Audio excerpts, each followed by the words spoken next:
ஸ்ரீ ஜோதிட பீடம் பண்டிட் விஜய் அவர்களுக்கு கோவையில் இயங்கிக் கொண்டிருந்த அலுவலகம் தற்போது இல்லை.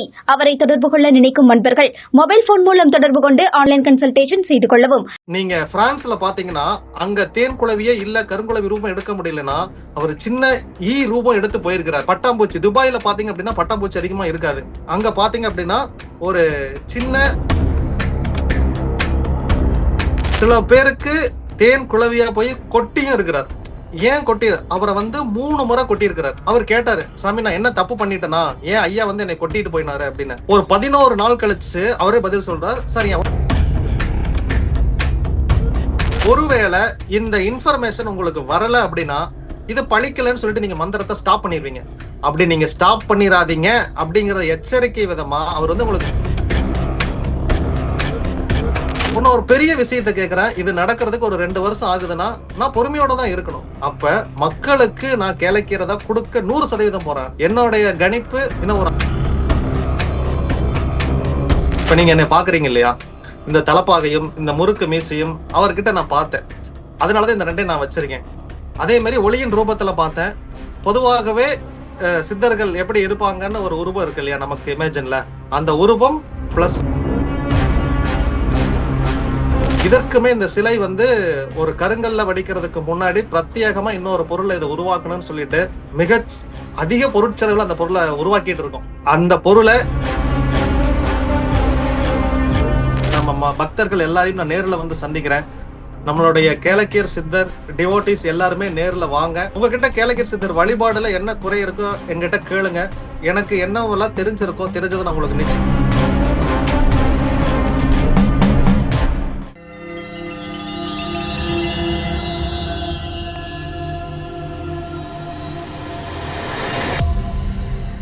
ஐத்தமிழ் தாய் நேயர்களுக்கு வணக்கம்.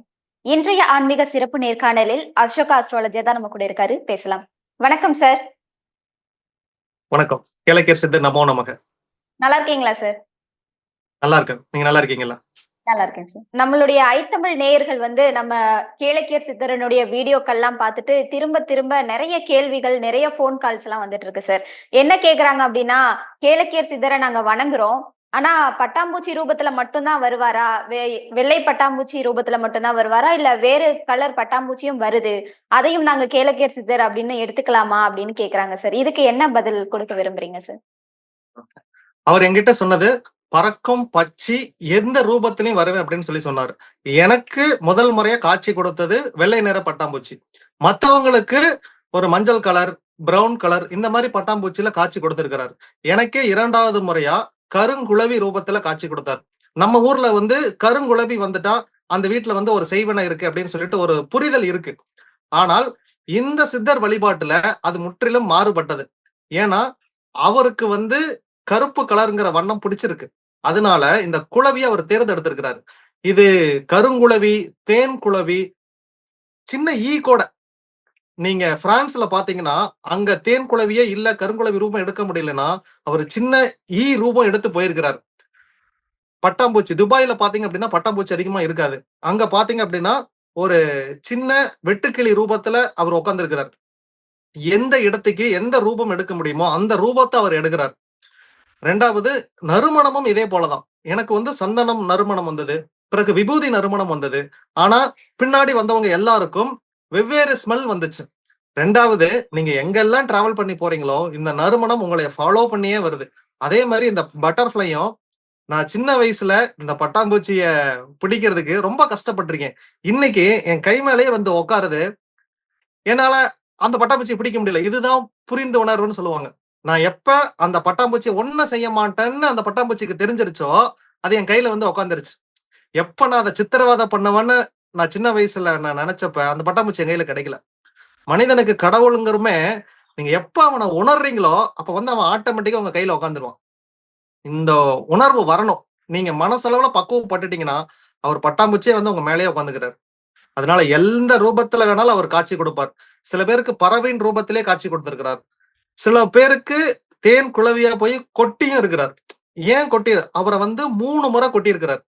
அவர் கேட்டாரு, சாமி நான் என்ன தப்பு பண்ணிட்டேனா, ஏன் ஐயா என்னை கொட்டிட்டு போயினாரு அப்படின்னு. ஒரு 11 நாள் கழிச்சு அவரே பதில் சொல்றார், சார் என் உடம்புல ஒரு ஸ்கின் அலர்ஜி இருந்துகிட்டே இருந்துச்சு, 7 வருஷமா இருந்துச்சு. அந்த ஸ்கின் அலர்ஜி சரியாயிருச்சு சார் அப்படின்னு. ஒருவேளை இந்த தேனீ கொட்டுனதுனால சரியா இருந்திருக்கலாம் அப்படின்னு அவர் சொன்னாரு. எனக்கே ஆச்சரியமா இருந்துச்சு. ஒருத்தனை ஐயா கொட்டுறாருனாலும் அவங்க கர்மா கழியுதுன்னு தான் அர்த்தமே ஒழிய தவறான எந்த காரணமும் இல்ல. என்னுடைய புரிந்துணர்வு. நிச்சயமாங்க சார். அதே போல இன்னும் சிலர் என்ன சொல்றாங்கன்னா, 40 நாட்கள் தொடர்ந்து நாங்க கேளக்கியர் சித்தருடைய மந்திரம் சொல்லி அவர வழிபட்டுட்டு வரோம். ஆனா, எல்லா ரூபத்திலயும் காட்சி கொடுக்கிறாரு. பட்டாம்பூச்சி உருவத்திலயும் வராரு, கருங்குளவி ரூபத்திலயும் வராரு. ஆனா, எங்களுடைய வேண்டுதல் மட்டும் இன்னும் நிறைவேறாம இருக்கு. இதுக்கு என்ன காரணம் அப்படின்னு கேக்குறாங்க சார். இந்த மாதிரி நிறைய பேருக்கு நடக்குது. நான் என்ன சொல்றேன்னா, அவர் ஏன் உங்களுக்கு காட்சி கொடுக்கிறார் அப்படின்னா 2 விஷயம். ஒண்ணு, உங்க வேண்டுதல் கேட்கப்பட்டு கொண்டு இருக்குது அப்படிங்கிறத அவர் உங்களுக்கு டினோட் பண்றாரு. ஒருவேளை இந்த இன்ஃபர்மேஷன் உங்களுக்கு வரல அப்படின்னா இது பழிக்கலன்னு சொல்லிட்டு நீங்க மந்திரத்தை ஸ்டாப் பண்ணிடுவீங்க. அப்படி நீங்க ஸ்டாப் பண்ணிடாதீங்க அப்படிங்கிற எச்சரிக்கை விதமா அவர் வந்து உங்களுக்கு காட்சி கொடுக்குறாரு. இப்ப உதாரணத்துக்கு நீங்க 40 நாள் மந்திரம் சொல்லிட்டீங்க, நடக்கல. அந்த காரியம் வந்து ஒரு 70வது நாள் நடக்குதுன்னா இன்னும் கொஞ்ச தூரம் நீ டிராவல் பண்ணணும், அதுக்கு நான் ஒரு ஹோப் கொடுக்குறேன் அப்படிங்கிற மாதிரி அவர் உங்களுக்கு காட்சி கொடுத்து உங்களை இன்னும் பூஸ்டப் பண்றாரு. இன்னும் ஒரு 30 நாள் சொன்னீங்க அப்படின்னா அவங்க பிரச்சனை பின்னாடி தீரப்போகுது அப்படின்னு அர்த்தம். சில பேருக்கு 2 நாள்ல காட்சி கொடுத்திருக்கிறார், சில பேருக்கு 2 மாதங்கள் கழித்து காட்சி கொடுத்திருக்கிறார், சில பேருக்கு 3 மாதங்கள் கழித்து காட்சி கொடுத்திருக்கிறார், சில பேருக்கு காட்சி கொடுக்காமலும் போயிருக்கிறார். அவங்களுடைய கர்மாவை பொறுத்துதான். எனக்கே பாத்தீங்கன்னா ஒரு காட்சிக்கும் இன்னொரு காட்சிக்கும் இடைவெளி வந்து 16 நாட்கள் இருந்துச்சு. 16 நாட்கள் எனக்கே காட்சி கொடுக்கல. ஆனா என்னன்னா, என்ன தப்பு பண்ணணும், எப்ப கூப்பிட்டோம், சஷ்டியில கூப்பிட்டோம், அடுத்து பிரம்ம முகூர்த்தத்துல கூப்பிட்டோம், அடுத்து அபிஜித் முகூர்த்தத்துல கூப்பிட்டோம், என்ன நம்மளை நாம என்ன சுத்திகரிக்க முடியும், ஏதாவது உணவுப் பொருள் ஏதாவது தப்பா உள்ள எடுத்துக்கிட்டோமா, சோ 2 முறை சரியா குளிச்சோமா, மந்திரம் சொன்னோமா, நாம சுத்தமா இருக்கிறோமா, சுத்தமான ஆடைகள் அணிஞ்சிருக்கனா, திருநீர் அணிஞ்சிருக்கனா, நெய் இருக்கா, இது எல்லா பொருளும். ஏன்னா அவரை ஈர்க்கக்கூடிய பொருட்கள் நான் வச்சிருக்கிறேன்னா முதல்ல ஒண்ணு நான் சுத்தமா இருக்கணும், என் வீடு சுத்தமா இருக்கணும், நான் வச்சிருக்கிற பொருள் அவரை ஈர்க்கக்கூடியதா இருக்கணும். இது எல்லாம் இருந்துச்சுன்னா அவரை ஈஸியா இழுத்து நீங்க உங்க வீட்டுல வைக்கலாம். சோ இதையெல்லாம் ஆயத்தமா செஞ்சிட்டீங்க அப்படின்னா உண்மையாலுமே அவர் சீக்கிரமா உங்களை நெருங்கி வருவார். 40 நாள்ங்கிறது முடிவல்ல, கண்டினியூ பண்ணுங்க. பிறகு நிச்சயமா உங்களோட அவர் கனெக்ட் ஆவார். நிச்சயமாங்க சார். இன்னும் நிறைய பேர் கேட்கிற கேள்வி என்னன்னா, கேளக்கியர் சித்தரை நாங்க கோவில்ல போய் வழிபடணும், அவருடைய கோவில் எங்க இருக்கு, இந்த மாதிரி நிறைய பேர் கேக்குறாங்க சார். உண்மையாலுமே நான் இப்ப ஜாதகம் பாக்குறதே நிறுத்திட்டேன். ஏன் நிறுத்தினேன் அப்படின்னா, கோவில் கட்டணும். மக்களுக்கு நம்ம ஜாதகம் பாக்குறதுங்கிறது அவங்களுக்கு ஒரு தீர்வு அல்ல. என்ன பிரச்சனை இருக்குன்னு சொல்ல முடியுமே, இது ஒரு தீர்வு இல்ல. ஆனா என்னைக்கு நான் ஒரு கடவுளை கொடுத்துட்டேன் அப்படின்னா அவர் தான் தீர்வு. நான் இந்த தீர்வை கொடுக்கறதுக்காக நான் என் தொழிலையே நிறுத்தி வச்சிருக்கேன். முழுக்க முழுக்க அவர் பணியை தான் செஞ்சுட்டு இருக்கேன். இந்த கோவில் கட்டுறதுக்கான வேலைகளை நான் முன்னெடுத்து நடத்திக்கிட்டு இருக்கிறேன். ரொம்ப அதிதீவிரமா போயிட்டு இருக்கு. ஒரு கோவில் கட்டுறதுங்கிறது ஒரு மிகப்பெரிய வேலை. கிட்டத்தட்ட அதெல்லாம் 4 வருட பணி. ஒரு வீட்டை கூட நீங்க 4 மாசத்துல கட்ட முடியாது. ஒரு வீடு கட்டுறதுக்கு இங்க 1 வருஷம் ஆயிரும். அதே மாதிரி ஒரு கோவில் கட்டணும், 1000 பேராவது உட்காரணும் இங்க. அதுதான் இன்னைக்கு உண்மையாலுமே ஒரு 50 லட்சத்துல கோவில் கட்டணும் அப்படின்னா பர்சனலா என் பேர்லயே லோன் போட்டு இந்த மொத்த ப்ராஜெக்ட் நான் முடிச்சிருப்பேன். ஆனால் 1000 பேரை உட்கார வைக்கணும், கார் பார்க்கிங்கோட வேணும், இந்த சகல வசதிகளும் நான் பண்ணி கொடுக்கணும், வரவங்களுக்கு சாப்பாடு கொடுக்கணும். அப்படிங்கிறப்ப ஒரு மிகப்பெரிய பொறுப்பு என்கிட்ட இருக்கு. இங்க 100 கார் வந்து அந்த இடத்துக்கு டிராபிக் ஜாம் ஆயிருச்சு அப்படின்னா நம்ம என்ன பண்ண முடியும்? அப்ப என்னைக்குமே திட்டமிடுதல் கரெக்டா இருக்கணும். இன்னைக்கு 5 லட்சம் பேரா இருந்தோம், இன்னைக்கு பல கோடியா டிவோட்டிஸ் வந்து பெருகி இருக்காங்க. பல நாடுகள்ல, வெளிநாடுகள்ல இருந்து உண்மையாலுமே இந்த லைவ் மீட்டிங் நான் எப்படி அட்டன் பண்றேனோ இதே மாதிரி காலையில சிங்கப்பூர் ஒரு நேரம், மலேசியா ஒரு நேரம், திருப்பி பிரான்ஸ் ஒரு நேரம்னு சொல்லிட்டு ஜூம் மீட்டிங்ல அவங்களோட பேசிக்கிட்டு இருக்கேன். சோ என்னுடைய தூக்க நேரம்னு பாத்தீங்கன்னா வெறும் 4 மணி நேரம் தான். மீதி அவங்க எப்ப முழிச்சிருக்காங்களோ அந்தந்த நாடுகளுக்கு அந்தந்த ஷெட்யூல்ல அவங்களுக்கு நான் மந்திரம் சொல்லி கொடுக்குறேன், பயிற்சியும் கொடுக்குறேன். இப்படி எல்லாம் வழிபாடு பண்ணுங்க, சித்தர்களோட கனெக்ட் ஆவாரு. அந்தந்த நாடுகளுக்கு அந்தந்த டைமிங்ல நான் ஃபாலோ பண்றேன். ஒன்னும் ஒரு பெரிய விஷயத்த கேட்கிறேன். இது நடக்கிறதுக்கு ஒரு 2 வருஷம் ஆகுதுன்னா நான் பொறுமையோட தான் இருக்கணும். அப்ப மக்களுக்கு நான் கேளக்கிறதா கொடுக்க 100% போறேன். என்னுடைய கணிப்பு இன்னும் ஒரு 6 மாதத்திற்குள்ளாக நிச்சயமா சில பிரதிஷ்டை பண்ணிட்டு எல்லா மக்களையும் கோவிலுக்கு அழைப்பேன். நேர்ல நிச்சயமா அழைப்பேன். நம்ம ஐ தமிழ் தாய் சேனல் நியூஸ்ல இருந்தும் நிச்சயமாக ஒளிபரப்பாகும். சில பிரதிஷ்டை லைவ் டெலிகாஸ்ட் ஆகும். தவறாம பாருங்க. நேர்ல அவசியம் வருவீங்க. நிச்சயமா உங்களுக்கு கோயில் கட்டிட்டு உங்க எல்லாத்தையும் நான் கூப்பிடுறேன், வாங்க. அதே போலங்க சார், நம்ம கேளக்கியர் சித்தருக்கு வந்து உருவம் இல்லை அப்படின்னு சொல்லியிருப்பீங்க நீங்க. சோ நம்ம கட்டக்கூடிய இந்த கோவில்ல அவரை எந்த உருவத்துல, எந்த ரூபத்துல பிரதிஷ்டை செய்ய போறீங்க சார்? இப்ப நீங்க என்ன பாக்குறீங்க இல்லையா, இந்த தலப்பாகையும் இந்த முறுக்கு மீசையும் அவர்கிட்ட நான் பார்த்தேன். அதனாலதான் இந்த 2 நான் வச்சிருக்கேன். அதே மாதிரி ஒளியின் ரூபத்துல பார்த்தேன். பொதுவாகவே சித்தர்கள் எப்படி இருப்பாங்கன்னு ஒரு உருவம் இருக்கு இல்லையா நமக்கு இமேஜின்ல, அந்த உருவம் பிளஸ் ஒரு தலைப்பாகை பிளஸ் ஒரு முறுக்கு மீசை, இவ்வளவுதான் இந்த சிலையில இருக்கும். 2வது, நாம ஒரு 48 நாள் மண்டல பூஜை நடத்தி அந்த சில பிரதிஷ்டை திரும்ப இன்னொரு பொருள் நான் உருவாக்கிட்டு இருக்கேன். ஏன்னா சக்தி இந்த பிரபஞ்சத்திலிருந்து இழுக்கணும், எல்லா மக்களுக்கும் ஒரு சக்தி இது பிரளயமா இருக்கணும் அப்படிங்கிறதுக்காக இதற்குமே இந்த சிலை ஒரு கருங்கல்ல வடிக்கிறதுக்கு முன்னாடி பிரத்யேகமா இன்னொரு பொருளை இதை உருவாக்கணும்னு சொல்லிட்டு மிக அதிக பொருட்செலவுல அந்த பொருளை உருவாக்கிட்டு இருக்கோம். அந்த பொருளை சின்ன 1 அடி சைஸுக்கு நான் உருவாக்கி அதை நாங்க சோதனை ஓட்டமும் பண்ணி பார்த்தோம். பண்ணி பார்த்து அது சக்சஸ் ஆனங்காட்டி இப்ப இதே சிலையை நாம ஒரு 4 அடிக்கு உருவாக்கணும் அப்படின்னு சொல்லிட்டு 4 அடிக்கு அந்த சிலையும் உருவாக்கிட்டு இருக்கோம். அந்த சிலையும் பிரதிஷ்டை பண்ணுவோம். அந்த வேலைகள் எல்லாமே நடந்து கொண்டு இருக்குது. ஐயாவை நான் கனவுல என்ன ரூபத்துல பார்த்தனோ அதே ரூபத்தை சிலையா வடிக்க முயற்சி பண்ணிட்டு இருக்கேன். இதுவும் ஒரு கற்பனை தான், கிட்டத்தட்ட கற்பனை தான். பட் நாம அவர் கனவுல என்ன மாதிரி பார்த்தோம் ஒரு 70% ஒத்து போகும். ஏன்னா அவர் உருவத்தை யாருமே பார்க்கவும் முடியாது. கடவுள் ஒளியா இருக்கிறார், அவரும் ஒளியா வந்துதான் எனக்கு காட்சி கொடுத்தார். ஒளியை யாரும் பார்க்க முடியாது. இருந்தாலும் நமக்கு ஒரு சிலை வேணும் வணங்குறதுக்கு. நிச்சயமா அந்த சிலை நான் பிரதிஷ்டை பண்ணுவேன். ஆகம விதிகளுக்கு உட்பட்டு அனைத்தும் நடைமுறைப்படுத்தப்பட்டு விதிகளை எல்லாமே விதிகளுக்கு உட்பட்டு நடத்துவேன். அந்த சிலையும் அப்படி முறையா பிரதிஷ்டை பண்ணுவேன். மக்களுக்கு அது அதீத வல்லமையா பிரதிபலிக்கும். நிச்சயமாங்க சார். கேளக்கிய சித்தருக்கும் முருகப்பெருமானுக்கும் ஒரு கனெக்ட் இருக்கு அப்படின்னு நீங்க சொல்லியிருப்பீங்க முன்னாடி நம்ம நேர்காணல்ல. சோ முருகருடைய சிலையும் அங்க இருக்குமா? முருகருக்கான ஒரு சந்நிதியும் கோவில்ல இருக்குமாங்க சார்? அவருடைய ஒரே ஒரு சிம்பல் இருக்கும், வேல் இருக்கும். முருகருடைய வேல் இருக்கும். நம்ம கோவில்ல பிரதானமாக கேளக்கியர் சித்தர் இருப்பார், ஒரு நந்தி இருக்கும், கருப்பண்ண சாமி இருப்பார், ஒரு வேல் வடிவம் இருக்கும். இந்த 4ம் நிச்சயமாக இருக்கும். இது இல்லாம என்னுடைய கனவுல துர்க்கை அம்மன் துர்க்கை அம்மனும் பேசியதனால் துர்க்கை அம்மனுக்கும் சிலை வைக்கலாம் என்று நான் யோசிச்சுட்டு இருக்கேன். ஐயா உத்தரவு கொடுத்தார் அப்படின்னா நிச்சயமா துர்க்கை அம்மனுக்கும் ஒரு சிலை வைக்கணும். ஏன்னா இவங்க எல்லாரும் தான் அசிரீரி மூலியமா எங்கூட கனெக்ட் ஆகி பேசுறாங்க. அதுல கருப்பண்ணசாமின்னா உண்மையிலுமே ஒரு காவல் தெய்வம் தான். அதனால கிட்டத்தட்ட பாத்தீங்கன்னா இந்த ஒப்புமை இந்த 2மே கருப்பண்ணசாமிக்கு ஒத்து போகும். நானே எனக்கு கருப்பண்ணசாமி வழிபாடு இருக்கிறங்காட்டி ஐயாவுமே இந்த ரூபத்துல நமக்கு தொடர்பு கொண்டிருக்கிறாருன்னு நினைச்சேன். அதனால நிச்சயமா கருப்பண்ணசுவாமி, கேளக்கியர், முருகனுடைய வேல் இது நிச்சயமாக இருக்கும். ஈசனுடைய திருவடி பற்றி வந்தங்காட்டி நந்தீஸ்வரரும் நம்முடைய ஆலயத்துல இருப்பார். இந்த 4ம் பிரதிஷ்டை செய்யப்படும். நிச்சயமாங்க சார்.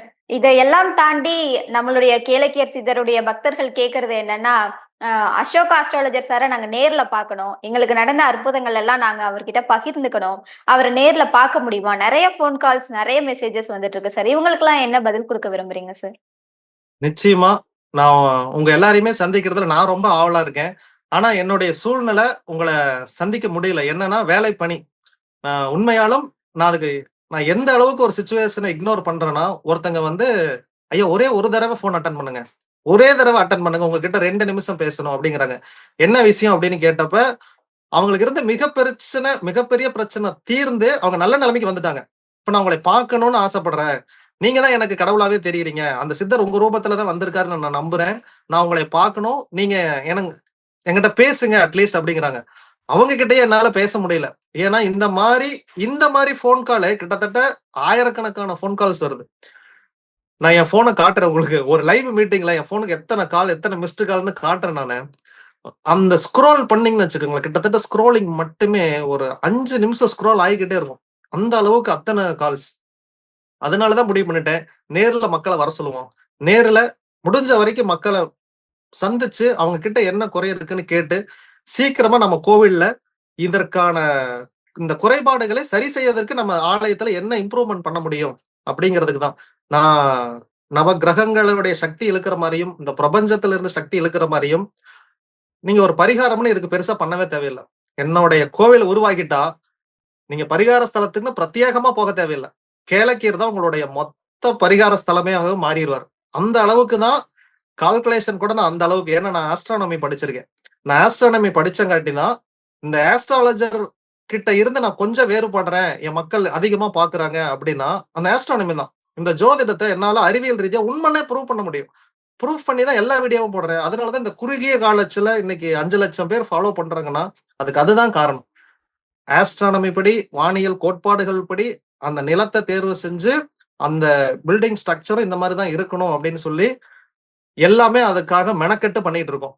அதனாலதான் இது லேட் ஆகுது. சீக்கிரமாவே நம்ம ஐத்தமிழ் நேயர்களையும் கேளக்கியர் சித்தர் பக்தர்களையும் நேர்ல சந்திக்கலாம் அப்படின்னு சொல்றீங்க. அது எப்போன்னு தெரிஞ்சுக்கலாமாங்க சார்? வருகிற ஜனவரி 4ஆம் தேதி சனிக்கிழமை நிச்சயமா நாம நடத்தக்கூடிய அந்த இது திருவிழானே சொல்லணும். அந்த திருவிழால நம்ம பக்தர்கள் எல்லாரையும் நான் நேர்ல வந்து சந்திக்கிறேன். நம்மளுடைய கேளக்கியர் சித்தர் டிவோட்டிஸ் எல்லாருமே நேர்ல வாங்க. வந்து உங்ககிட்ட கேளக்கியர் சித்தர் வழிபாடுல என்ன குறை இருக்கோ என்கிட்ட கேளுங்க. எனக்கு என்னவெல்லாம் தெரிஞ்சிருக்கோ தெரிஞ்சதை நான் உங்களுக்கு நிச்சயமா சொல்லி கொடுக்குறேன். எல்லாரு கூடயும் சித்தர் கனெக்ட் ஆகணும். இதற்கு என்ன செய்யணும் அப்படின்னா என்னால முடிஞ்ச எல்லாமே நான் உங்களுக்கு ஹெல்ப் பண்ணி கொடுக்குறேன். நிச்சயமா எல்லாருக்கும் சித்தர் கிடைக்கணும். எல்லாருடைய பிரச்சனையும் தீரணும். எல்லாருமே வாழ்வாங்கு வாழணும். நீங்க நினைச்சது எல்லாமே நடக்கணும். எல்லாருமே லட்சாதிபதி ஆகணும். கோடீஸ்வரனாவும் ஆகணும். இது நான் நடக்கும். அதனாலதான் சித்தர் நான் வந்து உங்க வீட்டுக்கே கொடுத்துட்டேன். நீங்க நிச்சயமா சித்தர் வழிபாடு பண்ணுங்க. உங்க வாழ்க்கையில சக்சஸ் கிடைக்கும். வருகிற புது வருடம் 2025 ஜனவரி 4ஆம் தேதி சனிக்கிழமை நீங்க எல்லாரும் சென்னைக்கு வாங்க. சென்னையில நம்ம நேர்ல சந்திக்கலாம்.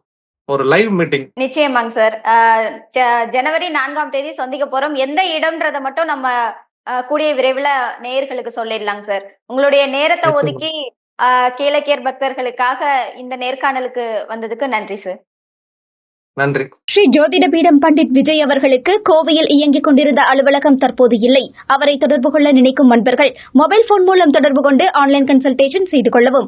Astrologer Pandit Vijay DIA contact 9043392111 9095111151. தினமும் காலை 10 மணியில் இருந்து மதியம் 1 மணி வரை மட்டுமே அலைபேசிக்கு பதிலளிக்கப்படும். ஞாயிறு விடுமுறை.